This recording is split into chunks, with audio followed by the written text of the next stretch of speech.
May isang restaurant dito sa Avenues na ilang beses na naming binabalikan. Pero worth it pa rin ba siya hanggang ngayon? O dahil lang sa maganda ang ambience?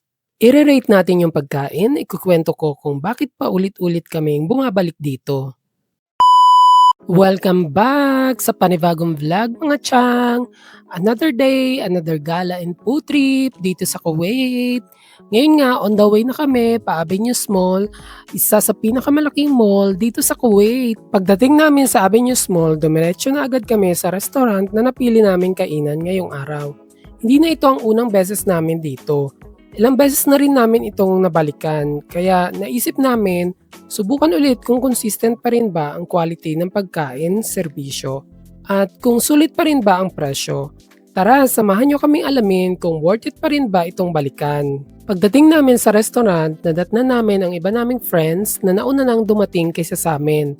Kompleto na rin ang aming grupo for today's video, kaya pagkatapos ng kaunting kwentuhan at kamustahan, handa na rin kaming umorder at simulan ang aming food trip. Pagkatapos naming mamili ng o-orderin, 3 steak meal lang ang kinuha namin dahil hindi naman ganoon kalalakas kumain ng steak ang aking mga sisterette. Umorder kami ng Texas Combo na nagkakahalaga ng 15.500 KD, isang 12 oz Sport Worth Ribeye na 12.300 KD, at isang 12 oz Sirloin Steak na 9.750 KD. Ang maganda rito, bawat steak order ay may kasama ng 2 side dishes. Kaya pwede mo itong i-customize ang meal ayon sa gusto mong ipares sa steak. Habang inihintay namin ang mga in-order namin, kumain muna kami ng kanilang complimentary bread at peanuts. Isa talaga ito sa mga inaabangan ko tuwing kumakain kami dito. Lalo na ang bagong lutong tinapay na ipinapares sa signature butter nila. Malambot ang bread at sobrang bagay ng creamy at bahagyang matamis na butter spread. Simple lang pero isa ito sa mga bagay at dahilan kung bakit gusto namin bumalik sa restaurant na ito. Makalipas ang ilang minuto, dumating na rin sa wakas ang mga in-order namin. Isa-isa itong inihain sa mesa at sa unang tingin pa lang talagang nakakagutom na ang presentasyon ng bawat dish. Ngayon, oras na para tikman kung sulit pa talaga ang bawat order at kung pasok pa ito sa expectation namin. Bukod sa mga steak, umorder din kami ng Caesar salad para may mas magaan na ipares sa pagkain at lemon iced tea bilang inumin. Simple lang ang combination pero bagay na bagay itong kasama ng mga steak at nakatulong para sa mas balanced na buong meal. Sarap diba? Regalo ka naman tayo. Sarap. Ay, hindi ka kasama sa regalo nila, B? Hindi ba ako nagkano ko anyways? Ano ba siya professional? Pwede mo sumasama ka sa kanila? Minsan nila.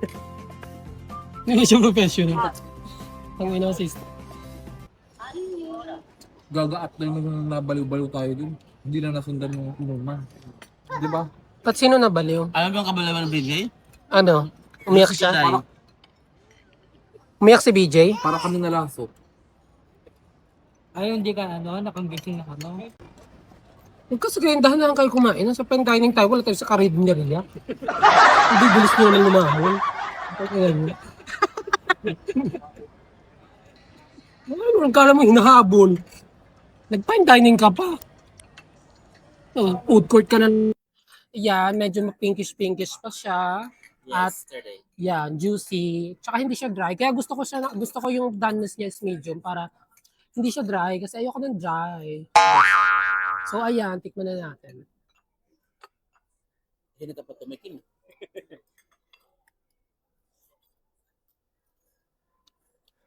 Malambot yung steak, juicy.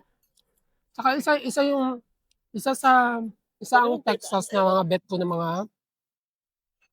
mga ano. Okay man siya, hindi man yan makalason. Mga ignorante kasi yung kasama ko. Ignorante siya, hindi siya marunong kumain ng steak. Dugo-dugo daw. Isama mo yan. Dugo daw. Ignorante man. Alam mo, tamban. Kahit man may dugo-dugo ang steak, di ka man malason yan. Hindi ka man mamatay o magkasakit. Ang Texas Roadhouse, isa siya sa mga fine dining na bet ko yung mga steak nila. Kasi hindi siya makunat, hindi siya goma. Hindi mag-sige para mo. Para makapag... PJ, honest review about sa steak ng Texas. Ano siya, juicy. Juicy. Talagang meat. Ansyo May, honest review sa steak ng Texas. 36. Sister, honest review sa steak ng Texas. Melt in your mouth. Ay. Ikaw, Aura May, honest review sa steak ng Texas. Sarap siya. Talagang na-enjoy namin ang dining experience namin sa Texas Roadhouse. Para sa akin, 5 out of 5 ang steak na natikman namin.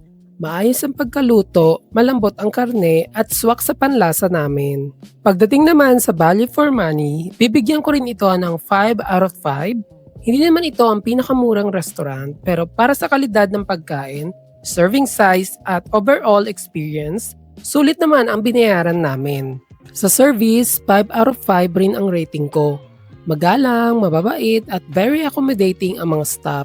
Bonus pa na kababayan natin ang waitress na nag-assist sa amin, kaya mas naging magaan at komportable ang buong dining experience namin. At iyon ang naging food trip namin ngayong araw dito sa Texas Roadhouse sa Avenue Mall. Minsan, hindi mo kailangan ng espesyal na okasyon para i-treat ang sarili mo. Sapat na ang masarap na pagkain, magandang usapan at mga taong masayang kasama.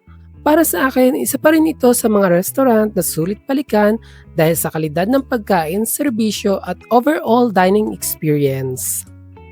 Kung naghahanap kayo ng steak restaurant dito sa Kuwait, baka gusto nyo rin itong subukan at ibahagi sa akin ang experience nyo sa comment section.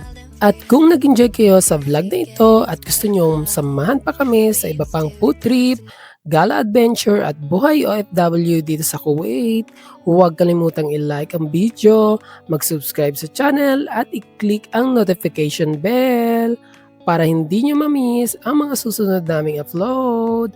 Maraming salamat sa panonood at magkita-kita tayo sa susunod na vlog. Ingat palagi mga tiyang!